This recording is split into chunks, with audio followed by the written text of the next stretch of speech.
informativo de esta hora. Hoy vamos a tener como invitado también a César Serrano, que es el profesor de COPOL. Él va a estar hablando un tema muy importante, que es acerca de las amenazas de los cambios de temperatura y también el crecimiento que ha habido del Océano Pacífico, que nos traerá este tema hoy. Y quiero darle la bienvenida para iniciar con este tema acerca de este tema, de los cambios climáticos, la temperatura que nos afecta también a nosotros como humanos también, a los animales y sobre todo a nuestro planeta. Bienvenido, un gusto tenerlo acá en Péndulo Radial y sobre todo siempre es un gusto tenerlo y hablar de esto. Hola, muy buenas tardes. Muy buenas tardes, muchas gracias por la presentación, muchas gracias por la oportunidad. Sí, específicamente soy César Serrano, docente acá de COPOL, en el área de Ciencias Naturales y también coordinador de un proyecto ecológico llamado Limpia tu Huella, que es una actividad CAS que hacemos por el Bachillerato Internacional.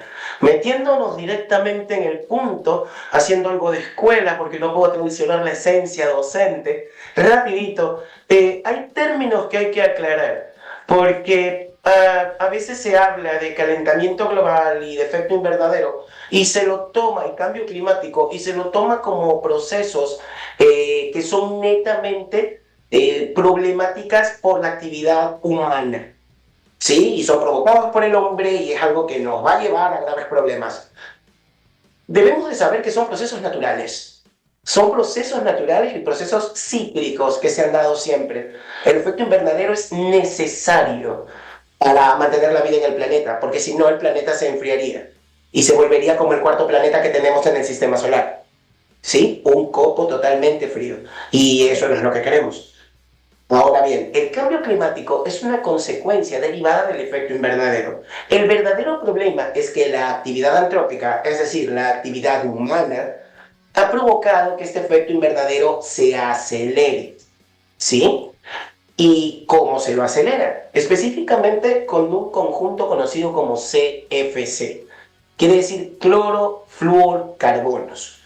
Son elementos químicos, para decirlo de una manera sucinta, de una manera bastante clara, que al llegar a la atmósfera provocan una especie de capa que engloba el calor, porque debemos de recordar que los rayos solares llegan, golpean en la corteza terrestre y luego rebotan y salen. Por eso es que es gracioso cuando la gente le echa la culpa a los temblores por el calor.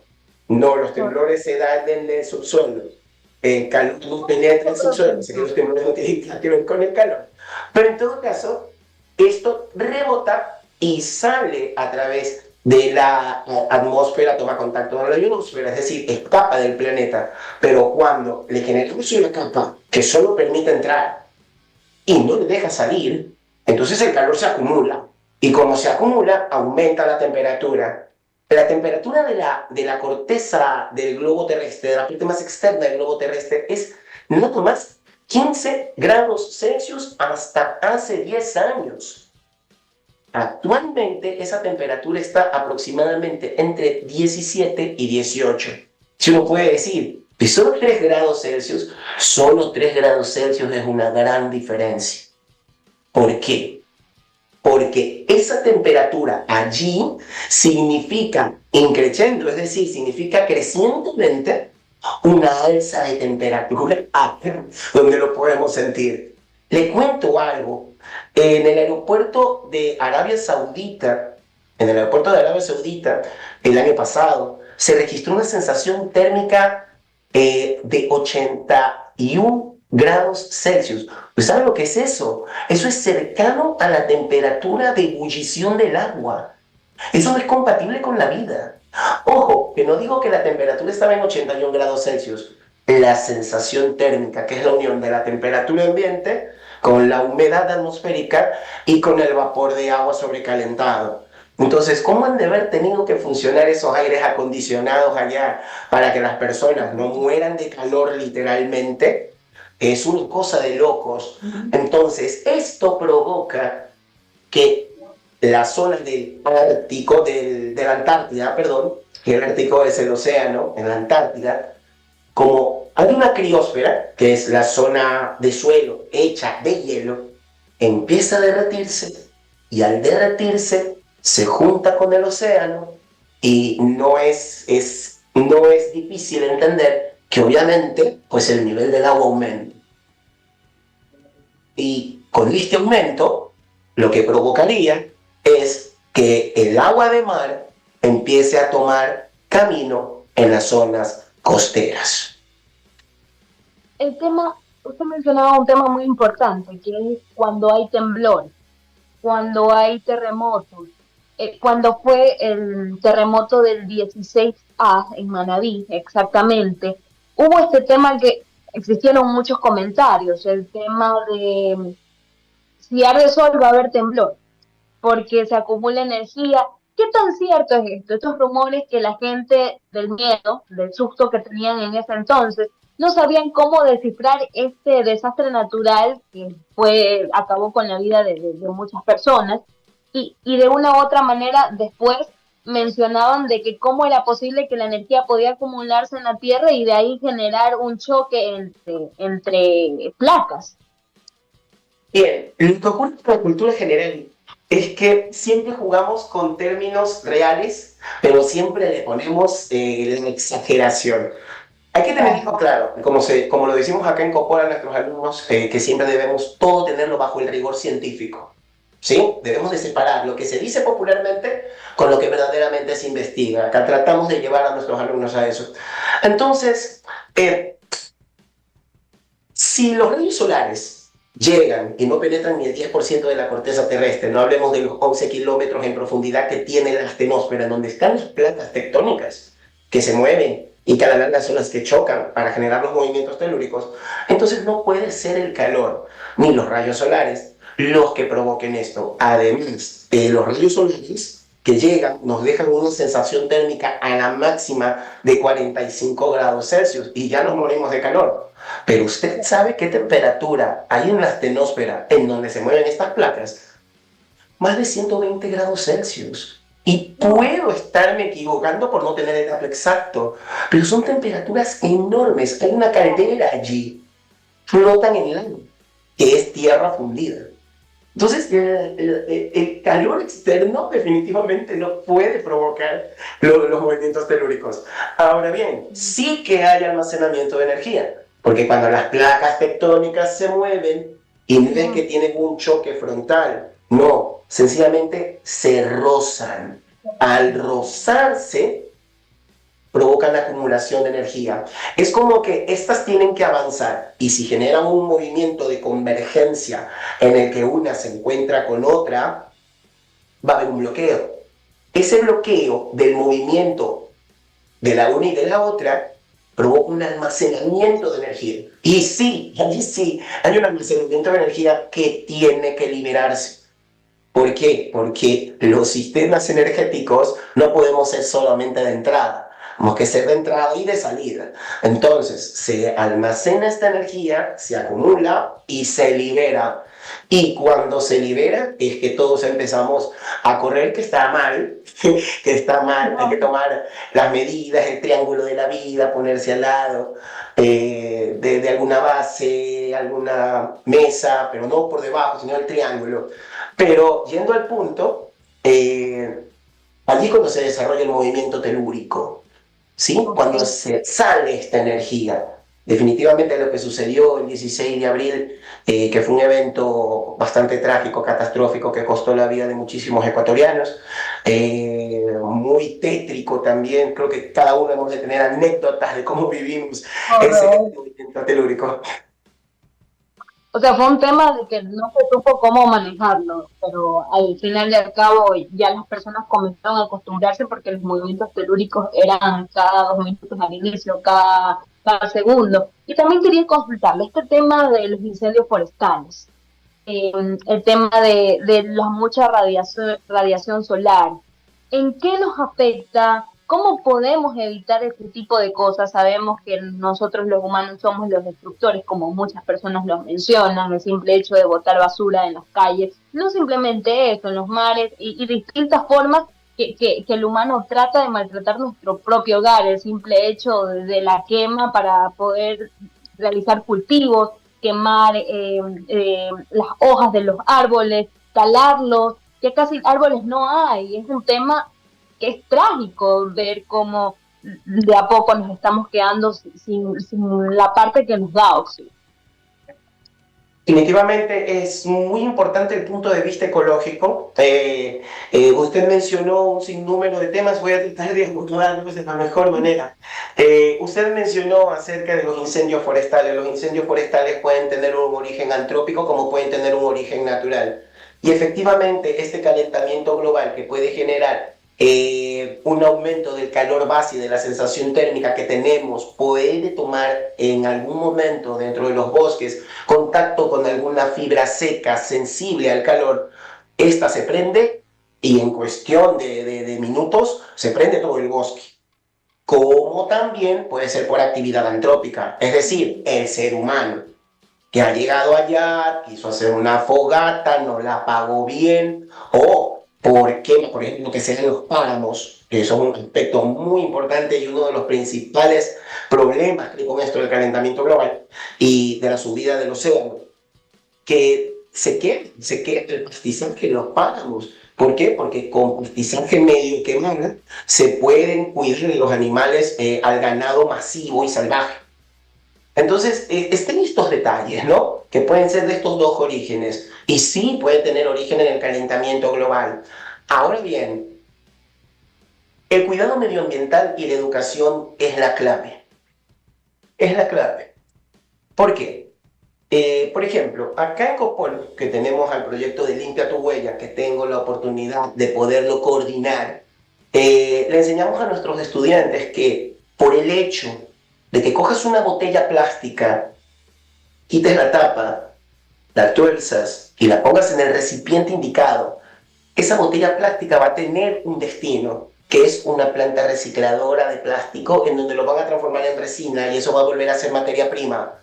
El problema es que la vía del plástico, que también se lo enseñamos a nuestros estudiantes porque el estudiante siempre te pregunta ¿por qué? ¿Por qué? ¿Por qué? ¿Por qué? Tiene razones para todo. Eso lo vuelve significativo. Entonces, les decimos que de no ser así, la vía del plástico es, pasa a los botaderos y de los botaderos llega a algún sistema de filtraje de agua y termina en un océano. ¿Qué tiene que ver el plástico con esto? ¿Qué tiene que ver el plástico con el calentamiento global? El plástico, a pesar de que tiene una vida útil de muchísimos años, si las empresas formadoras de plástico lo único que hacen es cubrir demandas y me están pidiendo 3 millones de botellas y mañana me piden otros 3 millones más. Esas empresas generan emanaciones de dióxido de carbono en grandes cantidades y ese dióxido de carbono es el que genera el calentamiento global.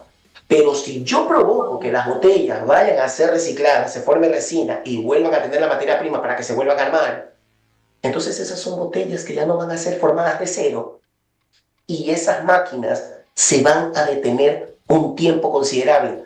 Mire, con que se detengan 1 hora por día, o sea, ¿cuántos millones de decímetros cúbicos de dióxido de carbono se dejan de emitir al ambiente?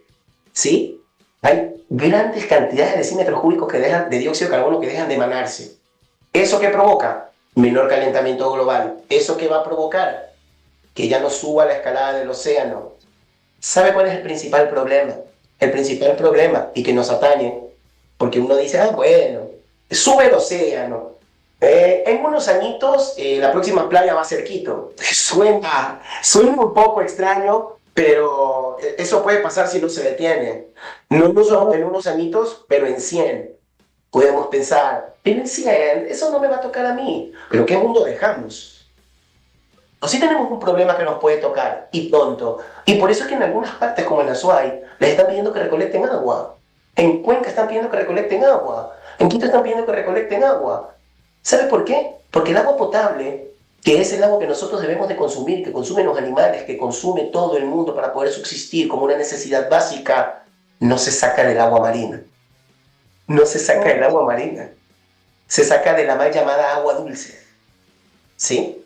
Ríos, cuencas hidrográficas. Si sube el nivel del mar, el agua salina se filtra por las zonas de ríos, riachuelos, los estuarios cuencas hidrográficas, imagínense que lleguen al páramo. El páramo, que es el principal productor de agua consumible que tiene nuestro país y que tiene toda Latinoamérica, y que desafortunadamente solo tenemos 40% del páramo válido porque el otro 60% está poblado y se utiliza para ganadería, y hay un 30, entre ese 60, un 30 para ganadería y otro 30 que ya está totalmente deshecho y no sirve. Y no sirve. El artículo 404 de la República del Ecuador ya ha puesto al páramo como un ecosistema que debe ser cuidado y protegido. Yo diría que a eso le falta algo más, que sea considerado como un ecosistema técnico de consumo, porque nos quedamos sin páramo, nos quedamos sin agua. Y si el agua del océano llega hacia las zonas de ríos, riachuelos y páramos, la va a volver salobre. Y no solamente Ecuador, sino todos los países de Latinoamérica y tal vez del mundo no tienen el dinero ni el recurso como para generar plantas desalinizadoras y poder utilizar el agua del océano. Justo eso quería consultarle. Hablamos con un experto hace ya unas semanas y él mencionaba toda la basura que tiras en los mares, en los ríos, te estás consumiendo una tarjeta de plástico. ¿Qué tan cierto es eso de que nosotros, lo peor, de que botamos, hacemos daño a la naturaleza, pero estamos consumiendo ese mismo plástico que estamos botando, todas las basuras? ¿Por qué? Porque los animales o los peces tienden a consumir ese dióxido, todo el material inflamable que tienen este tipo de objetos que se botan, porque botan de todo, no les importa el plástico, sino que botan de todo, incluso hasta metales. ¿Qué tan cierto es eso? No es cierto, totalmente cierto. Usted me hace recordar acá en la institución que tuvimos la oportunidad de mostrar de una manera bastante lúdica en un espacio que le llamamos iniciaciones, el recorrido del plástico, ¿sí? Los estudiantes pudieron comprender bien esto. El plástico llega al océano. El plástico se deshace, no se degrada por completo. Hay partículas que se deshacen y estas son consumidas por los peces. Al ser consumidas por los peces, forman parte de la biomasa del pez. Entonces, ese pez, usted lo pesca, deja de ser pez, pasa a ser pescado, llega a su plato, usted se lo come y ese microplástico llega a usted. ¿Sabe qué otra cosa es perturbadora? Que hay bebés que les han hecho un tamizaje sanguíneo, bebés que consumen leche materna. O sea, el bebé no se va a servir un pescado, lo consume leche materna y le han encontrado microplástico en la sangre. ¿Sabrá usted cuánta cantidad de microplástico usted y yo tenemos y la mayoría de la población debido a ese plástico que llega al océano? Es una verdad incómoda, pero es una realidad. Es totalmente cierto. Yo quería, ya hemos llegado, nos gustaría tenerlo otro día, otro momento para seguir hablando de este tema que es muy amplio. Sin duda es un tema muy amplio, que llegar a la concientización de las personas es complicado. El simple hecho de que no arrojes basura porque sabes los daños que te puede causar incluso a ti mismo, que te estás comiendo lo mismo que botas, es complicado. Entonces nos gustaría tenerlo en otro programa junto a nosotros, Péndulo Radial, y también quería agradecerle a César Serrano, profesor de Copol, docente de química y líder del proyecto Limpia tu Huella. Muchísimas gracias por acompañarnos aquí en Péndulo Radial. Muchísimas gracias a ustedes por el espacio y bueno, solamente decirle que cuando disponga, porque hablar de esto es muy importante y más que todo, termino con esto, dejar el mensaje de que el equilibrio ambiental es una importancia vital para todos nosotros. Lo hacemos acá en Copol, en Limpia tu Huella y en toda la unidad educativa. Si formamos desde aquí, desde la educación, vamos a tener un cambio. Gracias. Muchísimas gracias. Ya hemos llegado al final del programa. Muchísimas gracias por acompañarnos y no se olviden seguirnos en nuestras redes sociales Péndulo Radial y también en nuestro live de YouTube que estamos durante toda la semana. Muchísimas gracias por acompañarnos.